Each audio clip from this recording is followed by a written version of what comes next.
Mayor and city council members at an open forum tonight, and the Carthage Crisis Center welcomes a new director. KOAM News at 10 is next.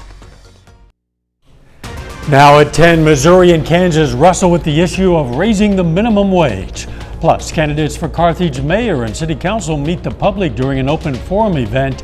And high winds and dry conditions make for a perfect recipe for fire risks here in the 4 states. The 4 states' most watched news starts now.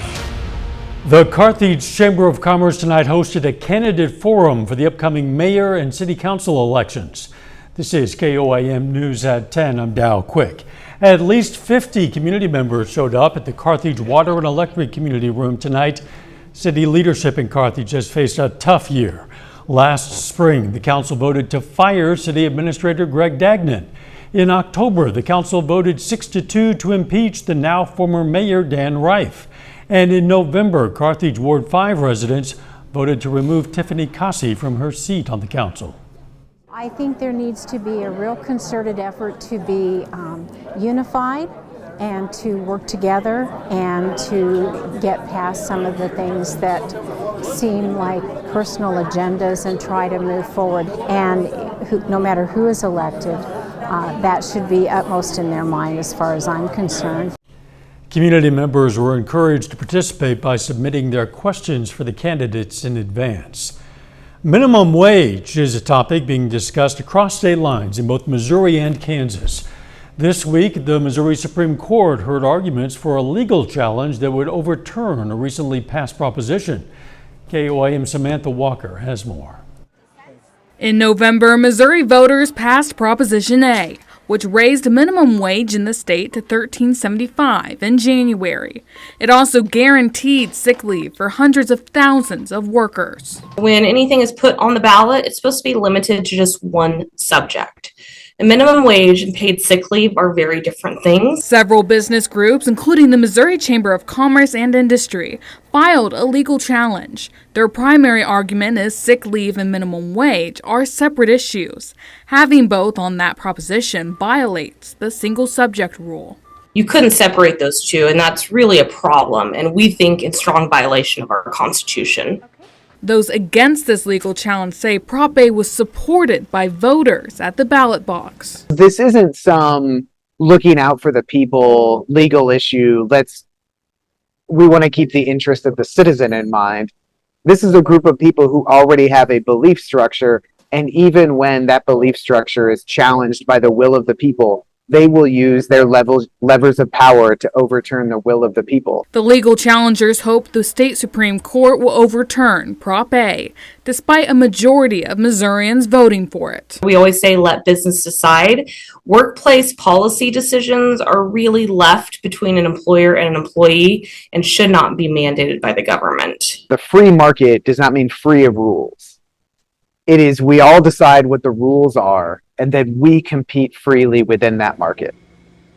And so if the minimum wage goes up, those are the rules. Supporters of Prop A say this legal challenge is likely to only further frustrate voters. We're spending so much money fighting for an issue that has been litigated and decided, and even decided by a direct vote. It would be funny if it weren't so depressing. The Missouri Supreme Court is expected to release a ruling within the next month. Reporting, Samantha Walker, KOAM News. Missouri state lawmakers also introduced a bill that would overturn the sick leave provisions and modify the minimum wage provisions. As the fate of Missouri's minimum wage is left to the state Supreme Court, Kansas lawmakers are working to raise theirs. Currently, minimum wage in Kansas is $7.25 an hour. State House legislators introduced a bill proposing to raise minimum wage to $15. A similar bill in the Senate would raise minimum wage to $15 with further increases each year based off of the cost of living. Both bills were referred to committee. Let's check in with Chief Meteorologist Doug Heddy now for a first look at the weather. Well, it turned out to be a beautiful Thursday. All week long, we've had just fantastic temperatures today, all the way up to 82 degrees, 1 degree shy of the record high. But it gets kind of wild on Friday. We have high wind warnings, we have fire danger warnings, high wind watch, just about every color out there. And this is due to a very potent storm system which is going to rotate in later on tonight. It's already building western third of the country out into the southern parts of the Rockies, and the winds are going to be super strong, gusting near 40 by noon or by morning. They should be 50 to 55 by noon, and I think we may press 60, maybe even 62 during the afternoon. So we can add in like a flying trampoline alert, because this is going to be much worse than what we saw last week, and we have power outages with that. We haven't even talked about thunderstorms. We'll do that here in just a bit. See you soon. Now, as Doug said, the entire four-state area is under a high wind watch advisory through tomorrow night, and it's not just flying trampolines. Those high winds increase the risk of fires as well. Nicolette Singera shows us some of the precautions you can take to decrease your risk of an out-of-control fire or damage from the high winds. Grass and brush fires are keeping local firefighters busy, and conditions that fuel those fires are expected to get even worse tomorrow. We're going to have fires. It may be in Ozark County or it may be in Polk County, but there's going to be fires. Be prepared. The ongoing drought, dry and dormant plants, and extremely high winds are a dangerous combination. We've had a couple of fire days so far this year that resulted in lots of fires, and the conditions were not even as bad as they're going to be tomorrow. Meteorologists at the National Weather Service are preparing for numerous hazards. The fire danger is one thing, but the strong winds could reach severe criteria, even without the presence of storms. So since we usually issue severe thunderstorm warnings, if thunderstorms are producing winds that high, that usually means that they could cause some sort of damage. Nelson recommends taking a few minutes to clean up limbs that were loosened during previously windy days, and bring outdoor decorations and gardening equipment indoors. They can become projectiles. There are a few preparations that you can take for your vehicle to avoid starting a fire. First and foremost, make sure your tires are fully inflated. The rim barely touching the ground can become a spark, which turns into a brush fire. And avoid parking on dry grass, because a hot tailpipe can be the ignition that a fire needs. So we had a small roadside fire due to a piece of metal coming off a trailer, and it skidded down the road and set the grass on fire. I've seen many fires in my career that started from someone flicking the cigarette butt out the window. Any fires that form will be hard to keep up with. The International Association of Wildland Fire says a good rule of thumb is fires spread at about 10% of the sustained wind speed. With surface winds between 30 and 40 miles per hour, that's spreading fire at 3 to 8 miles per hour. This can bring the fire from far away to your doorstep. A lot of the fires that we're seeing get into buildings are from small grass fires in the yard that burn up against the house. And it don't take much, as dry as it's been. Again, that was Nicolette Zingaro reporting. The Chief Sturge says you should try to limit dry vegetation near your house and be prepared for the many potential hazards tomorrow. The Carthage Crisis Center says goodbye to a familiar face and hello to a new one. That's coming up. But up first, business slams to a halt after an SUV crashes into an O'Reilly's in Neosho. Perfect RV for your family adventures, only at Wade's RV. A brief standoff in Joplin today ends with the arrest of a Kansas man wanted for attempted murder. Responding to a call about a fugitive, Joplin SWAT got to the Home 2 Suites Hotel on Range Line shortly after 11 this morning. Officers determined the suspect, Joshua Ferguson of Cherokee County, Kansas, was inside one of those rooms. After police first couldn't convince him to come out on his own, well, they went and got him. Joplin SWAT took him into custody. Ferguson is now in the Jasper County Jail awaiting extradition to Cherokee County. Ferguson has been on the run since 2023 for allegedly trying to kill a family member by shooting at them several times. The would-be victim, was unharmed. Ferguson was arrested in Webb City in 2023, made bond, but violated conditions leading to a warrant, and he'd been on the run until today. Look at this. O'Reilly Auto Parts in Neosho, Missouri is temporarily closed after an SUV just drove right into the building. Neosho police say one customer who was at the counter was rushed to the hospital. No update on that that woman's condition. No one in the vehicle was injured. The store can reopen after repairs are made. Children's Miracle Network hospitals raise funds to give assistance to children with medical needs. Freeman Health System in Joplin announced their 2025 Children's Miracle Network champions. Two of them, actually, two brothers named Rusk and Sutter. Rusk was diagnosed with Down syndrome at birth, causing vision delays and other obstacles. Just 2 years later, the family flew to Serbia to adopt another son with Down syndrome. That's the son, Sutter. The brothers will serve as the face of children treated at the hospital and raise awareness about the ongoing need for donations to support the Children's Hospital. Honor just to be asked, and for us it was like, oh goodness, it's a no-brainer. They have helped us so much, so if this can be of a help to Children's Miracle Network and help other kids and other families, then we want to be a part of that. To receive assistance, families can reach out to the Family Relations Coordinator at Children's Miracle Network. Receiving help is need-based, not income-based. Independence High School partnered with Special Olympics Kansas to host the school's first ever Special Olympics for senior citizens. Individuals 45 and older with special needs or individuals 55 and older currently residing in a senior center were paired with a high school student to do various low-impact activities. Event holders say they are the only ones to do this in the state. It's the first time the Independence High School's kind of taken over this event and they've ran it fully. They've done a lot of the legwork on coming up with the different activities, and it's just been awesome. We have a concession stand with popcorn. It's a party in here. There's some seniors out here that are just having a great time. Anytime they get a chance to compete, I want them doing it. And they've been winning, they've been having a great time. After the event, every participant received an award while taking pictures with local first responders for their hard work. The Carthage Crisis Center welcomes some brand new leadership today. Eileen Sherlock joined the team as the new executive director. Sherlock brings 15 years in program and business development to the position, as well as fundraising experience and leadership. The community rallies around this community center, the Carthage Crisis Center, and it's just always been a blessing to just see the people that are pouring into this event and also the community that we live in. So, the needy and the people that are served here are definitely feeling the support. The Carthage Crisis Center has provided transitional housing and support services to the homeless for more than 25 years. Sherlock takes over for retiring director Jim Benson, who led the shelter for more than 9 years. A little later, the USPS puts its stamp of approval on a fishing lure design with the help of Bass Pro Shop in Springfield. Plus, big fire danger for us on Friday, even some thunderstorms. We're going to look at that coming up.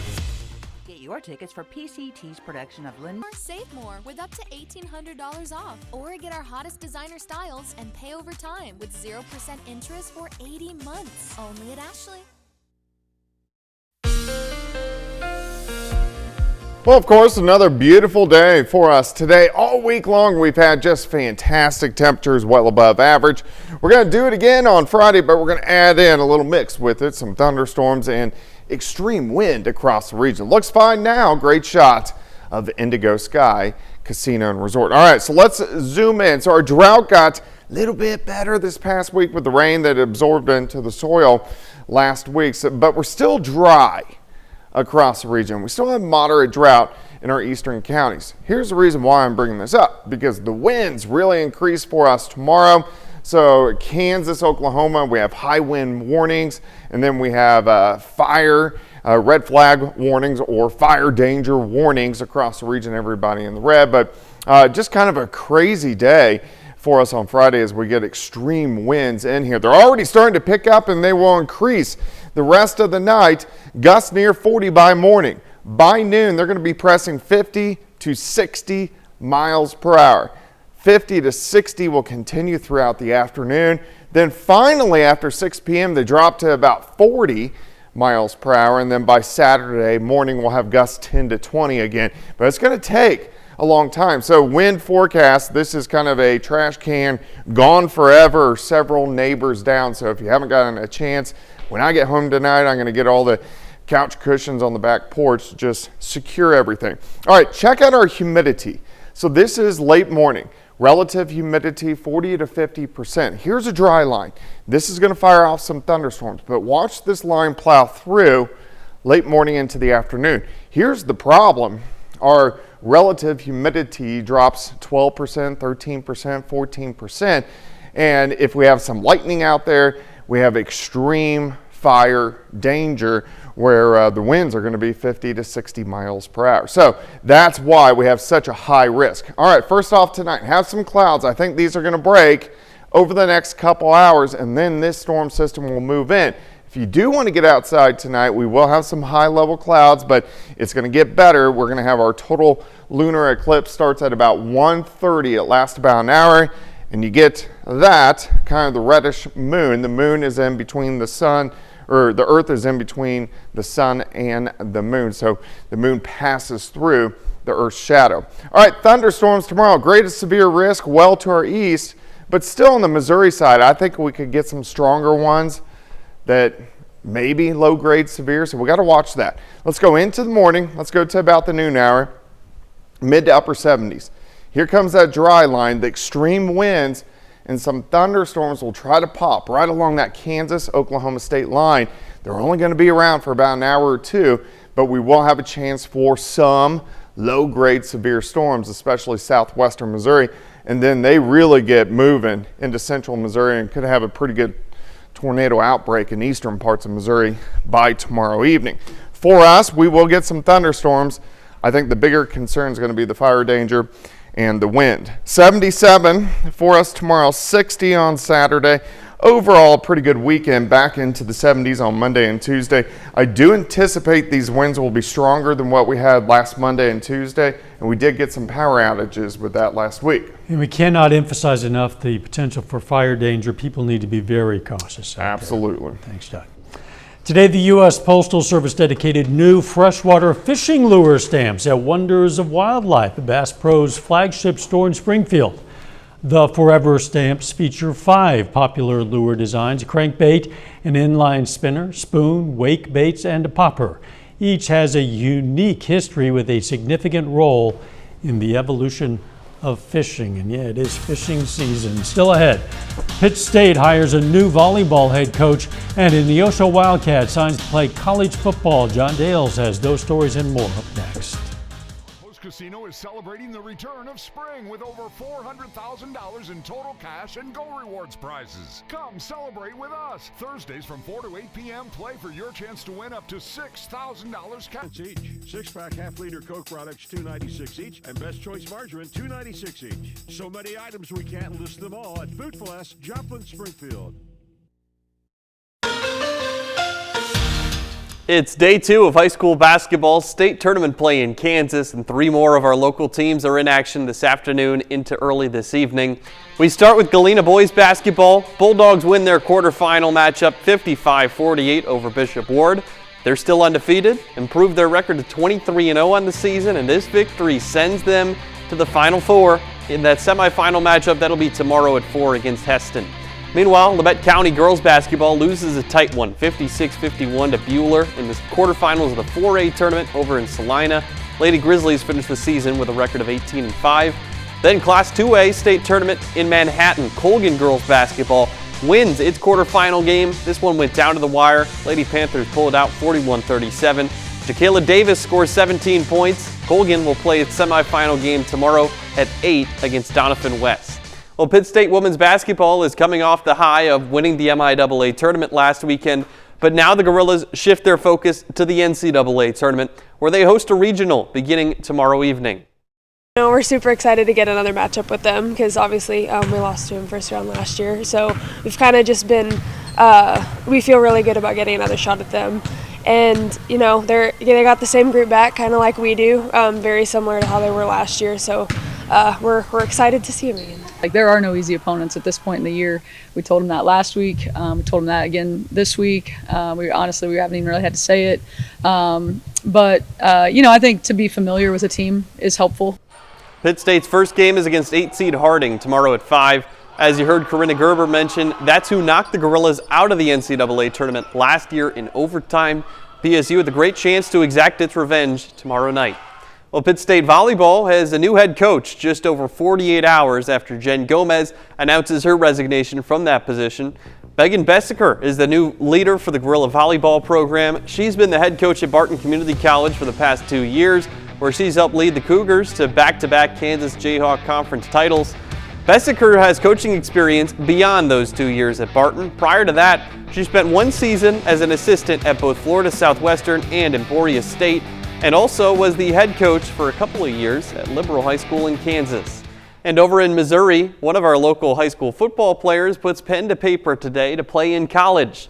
This afternoon, Neosho High School senior Nathan Rogers signs his letter of intent to continue his academic and football careers at Missouri Valley College. Now that's located up in Marshall, Missouri, about 3.5 hours away. The future Viking is excited to represent Neosho at the next level. Well, I just love the culture up there. The coaches are great. I love talking to Coach Goulet whenever I went on my visit. Overall, they just gave me a great opportunity to grow and develop as a person and as a player. I will be doing social science education, hopefully to become a history teacher and then a football coach. Things are setting up for a big weekend of basketball here for us in the 4 states. And tomorrow we've got those 2 state games with Galena and Colgan. And then we also have Pitt State women's basketball at home in the NCAA tournament. Yeah, looking forward to that tournament action. Yeah.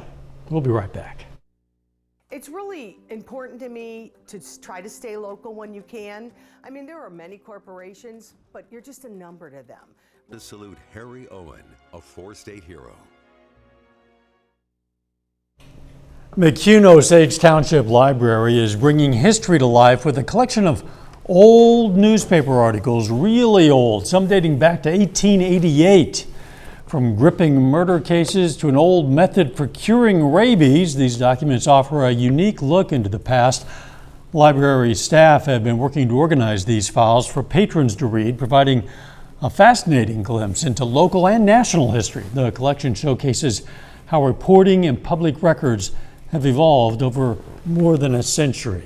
It should go without saying you don't want to be burning outside tomorrow. And in fact, Doug pointed out earlier that in light of the fact that the humidity has been very low and the winds are going to be very intense, and we have the possibility of a lightning strike tomorrow afternoon. There's a real possibility of some wildfire. That is something we have to really watch. Strongest winds from 9 a.m. till about 6 p.m., 50 to 55 miles per hour. And then the problem, of course, our humidity is going to be dropping all day long down to about 10 to 15%. Quick sports notes. The Gorillas women's basketball team tomorrow at 5. That's when their game is. But there's 3 other games all being played at John Lance Arena for that NCAA regional. Look forward to that. Be careful out there, and let's make it a great tomorrow.